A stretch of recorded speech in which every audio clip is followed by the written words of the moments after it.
In this video, I'll be talking about Super Mario Maker 2 because recently I did pick up Super Mario Maker 2. So here is Super Mario Maker 2. So this is pretty much my full review of the game. I'm going to go over my thoughts and opinions, pretty much summarize how I feel about this game. At this very moment of time, I'm pretty sure I have around 10 hours of gameplay, and that's absolutely insane considering I got this game yesterday. Yes, I did get this game yesterday prior to recording this video. So I do only have 10 hours into here, but what this game stands for, what this game is about, I think I really do have a full understanding about this game as a whole, and I think it's time to do my full review of this actual game when it comes to Super Mario Maker 2. Now, there is a lot I want to talk about in this video, but I don't think I'm going to be able to talk about everything since I don't actually script these videos. These videos are just from the top of my head, so if I miss some stuff that I want to talk about, that's going to kind of suck, but that's just the way it is, and that's just the way I love to do my videos. I love to do them from the top of my head. So let's talk about Super Mario Maker 2. So Super Mario Maker 2 is pretty much a sequel to a game that came out on the Wii U, Super Mario Maker, and it's pretty much the same thing as Super Mario Maker 1. If you loved Super Mario Maker 1 back on the Wii, then you're definitely going to love this game. It's just more of the same. What else can I say? And I also understand if you put in a lot of time with the original one and you don't want to buy this one because, like I said again, it's just more of the same. They're not trying to reinvent the wheel or reinvent Mario or anything like that. It's just adding more content to basically what you already liked in the original game back on the Wii U. So take it as it is. Now, when it comes to the score of this game, what would I actually score this game? That's pretty easy for me to say what I would actually score this game. As of right now, for me personally, as a gamer and as an individual, I would definitely rate my experience and my time with this game definitely an A+. I would definitely give this game on a scale of 1 to 10, definitely a 10 out of 10. That's just me. Same thing with if I was going to give it a 1 out of 5, I would give it a 5 out of 5. Everything I played with this game, I liked. Everything about this game is flat out amazing. Sure, there's some things that are not good in this game. I'm going to talk about those a little bit later, but overall my experience with this game has been top notch, and that's why I give this game a 10 out of 10. Honestly guys, if I was to only have one game for the rest of my life or one game for the meantime, I would definitely take this game. This game is definitely a game that's right up my alley, right up my cup of tea. I love everything about this game. I would take this over any other game that I have on my Nintendo Switch, and I know that's saying a lot, but yes, I would definitely take this over things like Smash Brothers, Mario Kart, Splatoon, any of the games that really do have a lot of replayability. I feel like this game does have a lot of replayability, which of course you guys know this does have a lot of replayability, and not just that, this game actually is a game that I think for me personally, it really does speak to me as a person. That's why I would take this game over any other game on the market at the very moment, and I know that is saying a lot, and that really is a bold statement to say that if I only had one game, this would be the game I can pretty much live off of. But yes, this is something that really does embody me as a gamer. I love 2D platformers, 3D platformers. I love platformers as a whole, and I'm definitely a big Mario fan. I played every single Mario game to some degree, except for Mario Odyssey, but you can see at least when it comes to the 2D Mario games, I played every single 2D Mario game ever made, at least the ones that were officially made by Nintendo. So you can see I am a big Mario fan as well, and this game definitely does speak to me. And basically what Super Mario Maker is, if you haven't played Super Mario Maker, it's just a game where you pretty much make levels and then you share them with the world, and as you're sharing these levels with the world, you can play random people's levels, and that's pretty much what this game boils down to, making levels and playing levels. The nice thing about this game, which they didn't have in the first game, is they did actually add a brand new story mode, so it kind of gives it more content if you're looking for actual content, like an actual story mode or something like that, which most games have. I think the story mode in this game can give you 8 to 10 hours of gameplay. A lot of people are actually saying, because there is over 100 levels Nintendo did create specifically for this game, and it is kind of cool. They did actually understand that maybe some people wanted a story mode, maybe they didn't want to just play levels randomly, because that really doesn't feel like the experience experience is the same as like playing a complete story, so maybe that's why they did that. But props to Nintendo for adding the story mode. I cannot really speak on the story mode since I haven't started the story mode, but I kind of get the gist of what the story mode is. The story mode is pretty much where you have to rebuild the castle, and then as you're playing these different levels, you get coins, and as you get these coins, you can then build this castle, and it's just more Mario Maker levels. That's pretty much it when it comes to this story in this game. And yeah, that's pretty much it when it comes to Super Mario Maker. You play levels and you create levels, and that's pretty much it. Let's talk about what I like doing in Super Mario Maker. What do I actually like doing in Super Mario Maker? Well, I actually like playing levels more than I like building levels. It's just because I'm not the brightest guy, I'm not the most creative guy. Overall, it's just not my cup of tea. I even tried to do it for like an hour and a half, and I just got confused. I didn't really like it. It's really not my cup of tea, but honestly, I do kind of want to create levels because as I'm playing this game, I'm realizing there is some amazing creators, amazing people making some flat out amazing things. Like for instance, yesterday I saw a level where some guy actually recreated one of the Castlevania games, and it was flat out badass. I'm just going to say it right now, and I do definitely want to create levels in this game, even though it's not my cup of tea, even though my creativity level is pretty much on a level 1 when it comes to creativity. I do want to try it, but for some reason I'm getting confused. I do know they have tutorials in the game that'll definitely help you out on building stuff in the game if you're confused or if you're just not that good, but for me personally, I don't like it. One thing a lot of people are saying when it comes to the building aspect of this game is it's not the greatest when it comes to building stuff on the TV or on like the dock if you're playing in dock, and I will have to agree because the one flaw with this game is you have to remember this game was coming from a system, the Wii U, that did have 2 screens. You had the TV, of course, and then you had the Wii U gamepad, and since you had the Wii U gamepad, that was actually one of the best games for the Wii U gamepad, but no longer do you have a Wii U gamepad, so it pretty much makes the building experience really clunky when it comes to the actual TV and stuff like that. So the best way to build levels, in my opinion, and a lot of other people's opinion, is actually going to be in handheld mode because you do get to use the touchscreen, and a lot of people are saying even with your finger it can be kind of clunky. What you really need to do is, if you're going to be creating for the long run, you really need to buy one of those stylus. They do make stylus for those type of screens, like your smartphone, your tablet, those type of screens. You will be able to get a a stylus for it, but the reason it's so clunky on the TV is the fact that basically what happens is there's not enough room on the TV, in my opinion, to where everything's just too cramped. You don't really have a lot of space to play with. Even if you're on a big screen TV like me, myself, I have like a 65-inch TV, and on my 65-inch TV, it still does feel very cramped and very small, and I really do not like the experience there. And then on top of that, since you don't have a touchscreen, again, you do have to drag this cursor around. You may have played some console games that do have like a cursor you have to drag around the screen and things like that. Maybe if you played like an MMO, not an MMO, maybe if you played like a real-time strategy game, an RTS game on a console, you guys know that those are good with dragging a mouse around, and those experiences cannot be the best without a mouse, so that does kind of suck. This would be better definitely on a touchscreen or with a mouse if you had a mouse, which of course I don't think this game supports a mouse, but yes, those are my overall takes on the actual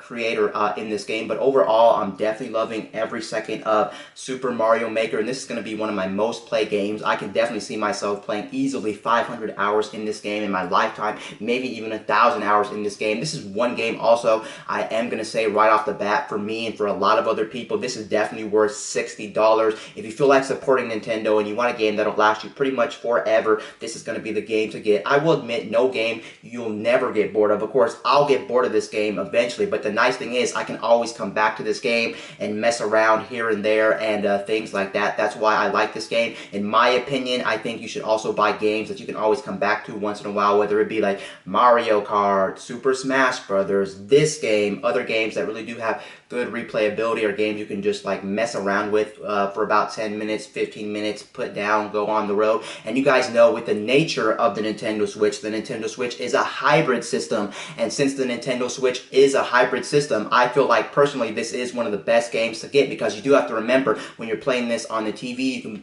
take it off the dock really quickly, and then on top of that, you can also put this in sleep. So if you're playing levels really quickly, you have to go, or you're doing a lot of things, you can always come back to your levels, you can always put in sleep mode and things things like this. So this is definitely one of those games that I feel like you always want to have on your system at all times. And yeah, this is also one game I can definitely say for a lot of people, you should probably get digital if you're thinking about only carrying one game with you at all times. I feel like this is one of those games you want to have on your system at all times, so you don't have to worry about where's the cartridge and things like that. Or in my case, this is my only physical game on my Nintendo Switch, and it's pretty much on me at all times, and I know this is always my backup game if I get bored of other games or things like this. And I want to actually talk about why I love this game so much as I actually love this game. The reason I love this game as much as I love this game, I really do think, like I said before, going back earlier in the video, I really do think this embodies me as a person, and this really is what started video games. You guys know Mario is really what got popular with Nintendo, and this is really the beginning of platformers, the beginning of video games. This really does show what video games are made of, and this really shows what Nintendo is capable as a company. I don't think there's a lot of companies like Nintendo who can make Nintendo magic, and this game definitely screams Nintendo magic. I love the fact it's creative. I love the fact that it's charming. I love the fact that anybody can play this game. Yes, anybody can play this game, whether you're a hardcore gamer, quote unquote, or maybe you're a casual gamer. I think there's something for everyone in this game, and it doesn't matter if you suck at certain things, because there's always levels for somebody out there, whether you're good at platformers, whether you're bad at platformers, good at video games, good at video games. I think there's something for everyone in this game, and this really does also prove to why I'm more of a Nintendo fan than any other company. Sure, I like my PlayStations, I like my Xbox, I like my PC, I like all these other gaming platforms, because at the end of the day, they are actually gaming tools as well, and they do play games as well. But there's always that Nintendo magic, like I said, which no other company can create, and this really embodies the creation of video games, the creation of Nintendo. It's playful, it's colorful, everything about this game just screams a perfect game in my eyes, and overall I like everything about this game. I'm pretty sure there is one downside to this game, I do have to say right now, besides the creating in this game. The one bad side about this game, besides the creating in the game, is going to be the fact that, unfortunately, I'm pretty sure if you want to download levels to keep while you're offline, maybe on your Nintendo Switch as you're on the go, which the Nintendo Switch is portable, of course. The downside is you do have to have the Nintendo Switch online. I don't know why they actually did that, because I would think that would be one thing that would be free of charge, since you're just downloading levels. You're not actually playing with people, if that makes sense. I understand if you're playing with people, they have to charge for you to use their servers, charge for the service and things like that, but just downloading levels? I mean, come on, Nintendo. This is a game where you want to try to make it more as accessible as ever, and I kind of feel like a little bit that's slightly greedy, since why would you charge people for downloading levels? It just honestly doesn't make sense. It should just be a basic feature. But yes, that's the only gripe I have with this game, and yeah, I've been playing a lot of this game. The one nice thing I do like about this game is compared to the first one, which I never actually played the first one, and I never owned the first one back on the Wii U, because I really didn't have a reason of buying it. And I'm pretty sure about this also, the reason I never got the original back on the Wii U was the fact that I'm pretty sure back, I think in 2015,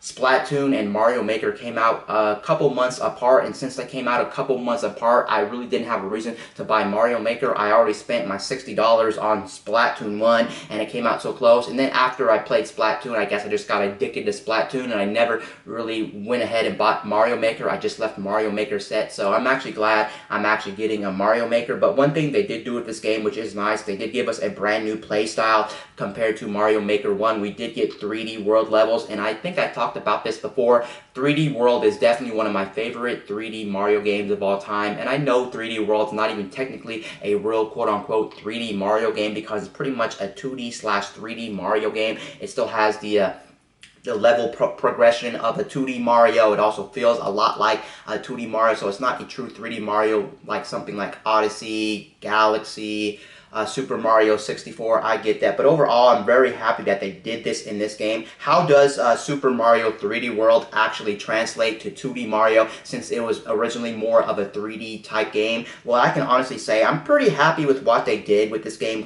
when it comes to Super Mario 3D World, and I'm actually very happy. I love everything about it, and I do think it does translate really nicely. The reason I wanted to say this, because I actually had someone come up to me and ask me, how is Super Mario 3D World? Wouldn't that game be kind of weird and kind of clunky in a 2D environment? But no, it's not really clunky in a 2D environment, in my opinion. And that's something I like a lot about this game. They went out of the box. I don't think anyone was expecting 3D World to be in Super Mario Maker 2. And one thing I'm kind of disappointed as well, just me personally, it doesn't hurt the experience overall, and I would still rate this game a 10 out of 10 easily. But one thing that does bother me about this game is where is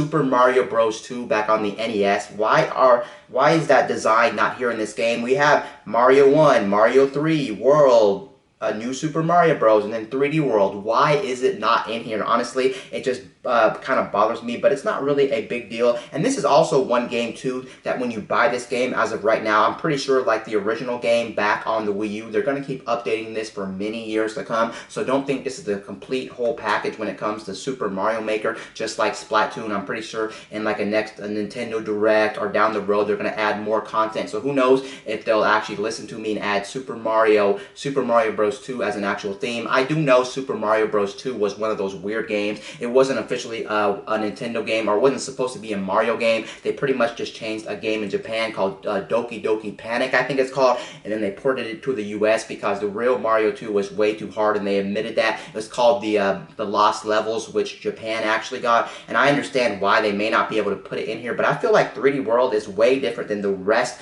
of the Mario games in this game specifically too. I can't see why they wouldn't put Super Mario Bros. 2 in here if they already got 3D World, if that makes sense, because that plays so differently. Super Mario Bros. 2 plays so differently. I'm sure they would figure it out, but it is what it is. But overall, again, I'm definitely glad I bought Super Mario Maker 2. It's definitely worth my $60. If I only had one game again, this would be the game to get. I love everything about this, and I really think this is for everybody, not just hardcore gamers, casual gamers. Kids could get into this.